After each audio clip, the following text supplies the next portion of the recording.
लेकर के सीधे कहां जाता है? स्वर्ग पर। सीधे इंद्रपुरी अमरावती को घेर लिया, वेग पूर्वक विशाल सेना को लेकर के बड़े बड़े वेग से सहमा देवताओं को नष्ट करने लग गया, देवताओं को मार रहा है। कोई भी देवता उसके तेज को सह नहीं कर पा रहे हैं, भागते हैं देवता। देवता स्वतंत्र नहीं है, सब जो है कि भाग गए और शंखचूड़ ने सब का स्थान छीन लिया है और चारों ओर शंखचूड़ का ही राज हो जाता है। उसने तीनों लोगों को तथा संपूर्ण यज्ञ भागों को अपने बस में कर लिया और स्वयं इंद्र बन गया, सारे जगत पर शासन करने लग गया। उसने अपनी शक्ति से कुबेर, चंद्रमा, सूर्य, अग्नि, यम, वायु के अधिकारों को भी छीन लिया। ये क्यों किया? वरदान के प्रभाव से। उस जो श्री कृष्ण कवच है उसके प्रभाव से सबका स्थान छीन देता है। इस प्रकार राजाओं के भी राजा उस महान शंखचूड़ ने बहुत वर्ष पर्यंत सभी भुवनों पर राज्य किया। और देखो विशेषता क्या थी कि शंखचूड़ के राज में दुर्भिक्ष नहीं था, महामारी नहीं थी, अशुभ ग्रह नहीं थे, आदि व्याधि नहीं थे, ये कुछ भी नहीं थे। उस समय केवल देवताओं को छोड़ करके सारे विश्व में शांति थी, सारे विश्व को सुख मिल रहा था, केवल देवताओं को दुख मिल रहा था। देवता लोग दुखी थे, बाकी सब सुखी थे। तत्पश्चात राज्य से वंचित तथा पराजित सभी देवता आपस में मंत्रणा करते हैं कि क्या किया जाए, कहां जाएं हम, कहां राजपाट था, कहां हम इन गुफाओं में छिपे हुए हैं। तो सब के सब ब्रह्मा जी के पास जाते हैं, उनकी स्तुति करी, व्याकुलता से ब्रह्मा जी के पास सारा वृत्तांत कहा कि बहुत दुखी है शंखचूड़ से हम।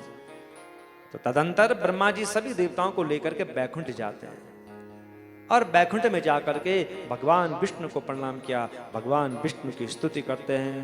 देव देव जगन्नाथ बैकुंठाधिपते प्रभो रक्षस्मान शरणापन्नान श्री हरे त्रिजगत गुरु। हे देव जगन्नाथ, रक्षा कीजिए हमारी, हम आपकी शरण में आए हैं, हमारी रक्षा कीजिए, हमारी रक्षा कीजिए। हम आपकी शरण में हमेशा आते हैं। देवताओं की व्याकुलता को देख करके भगवान विष्णु कहते हैं किमर्थमागतोसि त्वं वैकुंठम योगी दुर्लभम किम कष्टम ते समुद्भूतम तद्वद्वद ममाग्रता। हे ब्रह्मन, योगियों के लिए भी दुर्लभ इस वैकुंठ में आप किस उद्देश्य से आए हैं? कौन सा कष्ट है? फिर से कहो मुझसे। क्यों डर रहे हो तुम, क्यों भयभीत हो रहे हो तुम? भगवान नारायण का वचन सुन करके, उन्हें प्रणाम करके, हाथ जोड़ करके, पुनः स्तुति करके सारा वृत्तांत बार बार सुना रहे हैं कि प्रभु हम भयभीत हैं, हमारी रक्षा कीजिए। तो भगवान कहते हैं शंखचूड़स्य वृत्तांतम सर्वं जानामि पद्मजा मदभक्तस्य च गोपस्य महातेजस्विना पुरा। हे ब्रह्मदेव, मैं पूर्व जन्म के अपने परम भक्त महातेजस्वी गोप शंखचूड़ का वृत्तांत तुम्हें सुना रहा हूं, सुनो उसे तुम ध्यान से। आप उसका प्राचीन इतिहास सुनिए। अरे जिनका परात्पर शिवलोक सभी लोकों के ऊपर स्थित है, जहां भगवान शंकर स्वयं पर ब्रह्म परमेश्वर के रूप में विराजमान है, तीनों शक्तियों को धारण करने वाले, जहां पर कि भगवान शंकर सबसे ऊपर श्रेष्ठ स्वरूप में विराजमान है, जो प्रकृति एवं पुरुष के भी अधिष्ठाता हैं, जो निर्गुण सगुण तथा परम ज्योति स्वरूप हैं। विष्णु, ब्रह्मा एवं महेश्वर नामक तीन देव जिनके अंगों से उत्पन्न हुए हैं, वही परमात्मा उमा के साथ जहां विराजमान रहते हैं, जहां विहार करते हैं, उसी के समीप गौलोक है। वहां भगवान शंकर की गौशाला है और उन्हीं की इच्छा से वहां पर मेरे स्वरूप में स्थित श्री कृष्ण निवास करते हैं।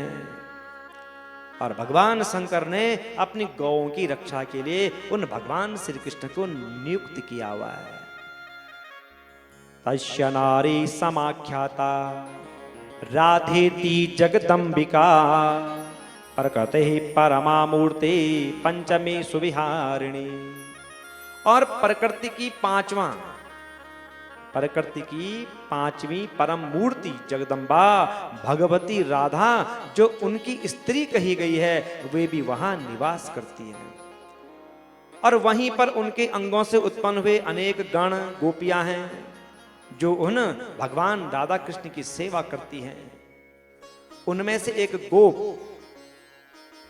जिसका नाम सुदामा, और जिसको राधा जी ने साप दिया है। गोप शंखचूर्ण शंकर जी की लीला से मोहित होकर के राधा के साप से दुखदाई दानव योनि को प्राप्त हो गया है। ये वही है शंखचूर्ण जिसको राधा ने साप दिया हुआ है। श्री कृष्ण ने उसकी मृत्यु रुद्र के त्रिशूल से पहले ही निश्चित की है। इसके बाद वह अपने देह का त्याग करके फिर से भगवान श्री कृष्ण का पार्षद होगा। ऐसा जान करके भय मत कीजिए और तुम लोग सीधे शंकर की शरण में जाइए, वो तुम्हारा कल्याण करेंगे। ऐसा कह करके विष्णु जी भक्तवत्सल सर्वेश्वर भगवान शंकर का मन में स्मरण करते हुए और ब्रह्मा जी के साथ शिवलोक को चले गए।